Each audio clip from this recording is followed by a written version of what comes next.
Hey guys, welcome back to Andy's Dinosaur Reviews.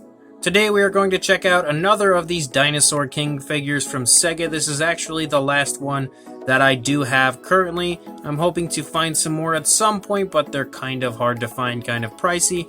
This one is the Megaraptor, and I think it looks pretty cool, honestly. And I actually looked up images of this before doing the review to see what it looked like on the show. And as far as a figure goes, I think it looks pretty close to the way it seems to be portrayed from the show. So definitely not a bad looking figure, but it's again not going to be the most detailed, most accurate figure you're ever going to find. That is for certain. Regardless though, let's go ahead and get a closer look at this figure right now. So starting up here at the head sculpt, I will say that this one seems to have probably the least amount of detail and sculpt to it as far as the minute details go.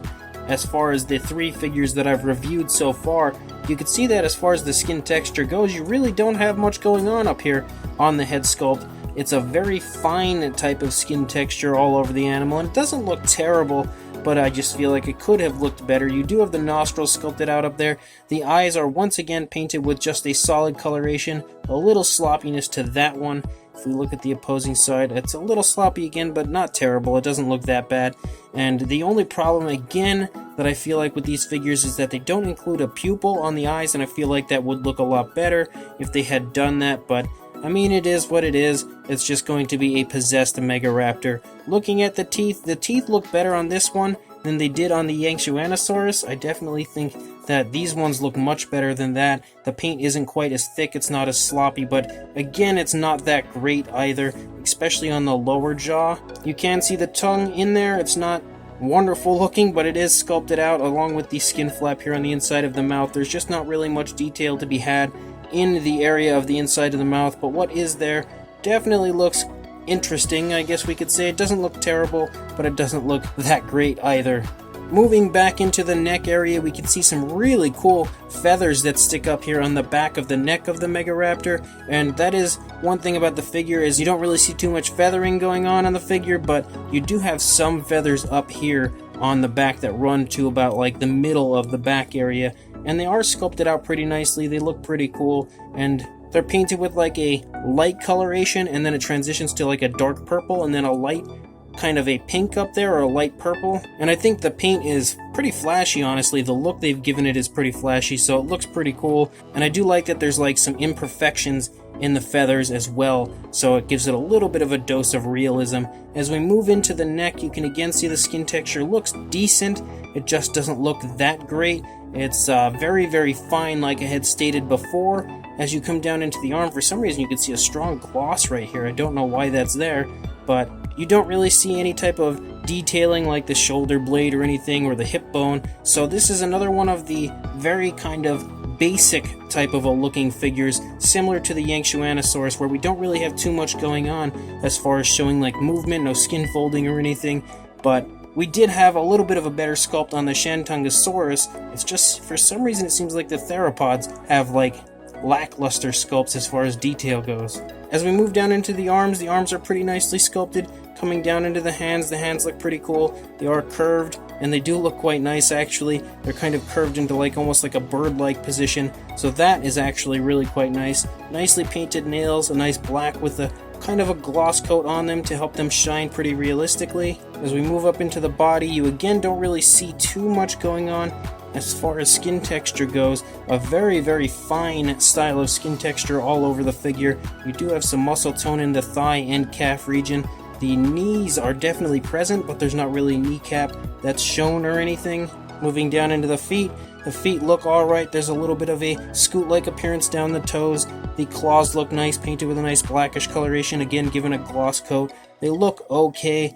There is the dew claw, and that is painted as well, so that's a nice plus. Once again, in a very neutral position the figure is, so you don't really see too much going on, and even the foot sculpt looks about as basic, I think, as it gets. And then moving out the length of the tail, you have a pretty nice appearance to it. Nice striping as we move out to the tip of the tail, and I think the tail looks quite nice as well. The figure doesn't really have too much going on as far as movement or anything shown, so you're not really going to see anything different on this side compared to what we just saw on the previous side, so we don't really need to look at this side or anything.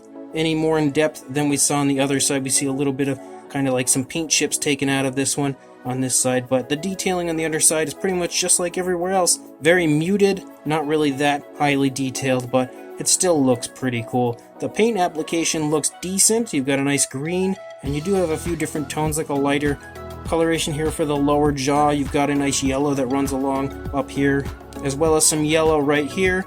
The yellow stripes, again we have the nice green, transitions to like a brown on the feet, and then you have the coloration up here in the feathers, as well as a light coloration like a light blue on the underbelly, so there is quite a bit of paint included in this one. As far as articulation goes, we've got the articulation of the arms, the legs at the hip again, and then the tail is on a swivel, so the theropods seem to have articulation in the tails, but the herbivores, or at least my Shantungosaurus, did not, so that is a little bit of a plus for this figure as far as that goes compared to the Shantungosaurus. And one other good plus is, as you can see, it balances quite nicely in a more natural looking pose, unlike the Yankshanosaurus, which had to be stood up a little higher. So I do quite like that this one can balance better than the previous Yankshanosaurus we reviewed. As far as a size goes, from the snout to the tail, you are looking at about 10 3/4 inches, or around 27.5 centimeters. And for a height, when it's in this nice natural position,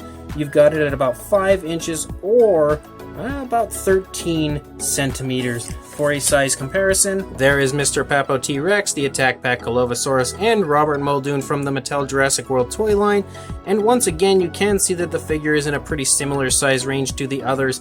This one I think might be a little bit bigger, or it might appear to be a little bit bigger just due to the feathers there on the neck in comparison to the Yankshanosaurus. So it sort of has like a little bit of a larger appearance to it, but I would still place it in like the mid-sized range. So this Sega Dinosaur King Megaraptor is a pretty darn cool figure, but I feel like it's not the greatest, that's for sure. I don't really know that I would say that this is the least appealing of the bunch, because I really do feel like it is appealing, but as far as detailing goes, I feel like it has the least amount of minute details. It doesn't really have like a scaly appearance or anything going on. However, it does have some really nice sculpt in the feather area up there on the neck. I would have liked this to have been a completely feathered version of this dinosaur. I think it would have looked a lot cooler, but I guess that's not really the way it's portrayed in the show. Regardless, even with the fine skin texture, I still think it looks quite nice, and I do quite like the paint application, which is odd because it's a very bright figure, very bright colors on it, and I don't feel like that the brighter colors like this look more realistic, although from the images that I have seen from the actual show, I think it does look pretty good there. It just didn't translate that well to the toy, but at the same time, I still think it looks decent. It's not bad. The least likable area, I think, as far as the paint goes, is just how solid the stripes on the tail look, because the paint just looks a little bit thicker there and doesn't look as natural as the yellow you see elsewhere on the figure, but even that area still does look pretty cool, and I think overall the entire appearance of the figure is appealing, just not as good as it could be, but at the same time it does still fit that very cool Dinosaur King style as far as the way all the other figures have looked, which is very appealing to me. That's, I think, part of their charm, I would say. So, as far as accuracy goes, you can throw that out the window, but as far as a pretty cool Megaraptor figure goes, it's not bad at all. And considering it is a Megaraptor we don't get very many figures of, so that is also quite awesome. Okay by me, I will say that. So if you do want to pick this up, I will attempt to find a link to include in the description, but considering how hard these figures are to get a hold of, sometimes there is no guarantee, so check the description. Maybe I'll have a link there. If not, if you do happen to encounter this figure at some point in time, pick it up. It's definitely not bad. Worth a purchase if it's not too much, I'll say that. And before you go doing all that, make sure you like, comment, and subscribe, and I will see you in the next review. Thanks for watching.